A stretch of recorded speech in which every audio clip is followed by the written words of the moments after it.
In a vast meadow bathed in golden sunlight, 3 massive bullocks grazed in perfect harmony. They moved as a single entity, their heavy hooves beating a steady rhythm against the earth. Together, they were an impenetrable fortress, a wall of muscle and bone that no enemy dared to challenge. From the jagged shadows of the forest, a hungry lion watched, his ribs showing and his stomach growling. He lunged with a roar, but the bullocks didn't flinch.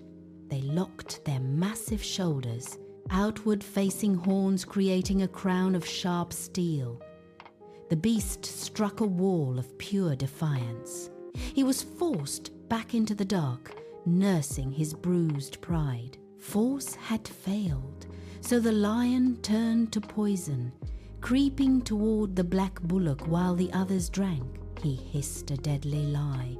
"Your friends whisper behind your back," the lion croaked. "They call you the weakest link." The black bullock stiffened, the seeds of suspicion taking root. He looked at his brothers, but saw only strangers. The bonds snapped. The next morning, the brown bullock grazed alone near the thicket, unaware that his shield was gone. The lion burst from the brush like a golden blur. The brown bullock turned to call for his brothers, but the black and white bullocks stood frozen in the distance, their heads bowed in a heavy silence. With no one to save him, the brown bullock vanished into the dark woods. The predator's hunger was not yet sated.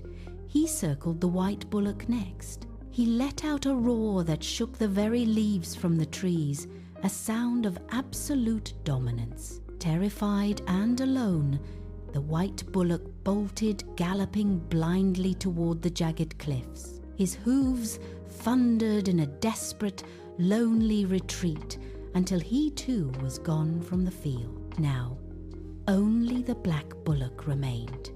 He looked at the grass where his friends once stood. The lion emerged, tail twitching in triumph. The bullock lowered his head to fight, but there was no one left to stand by his side.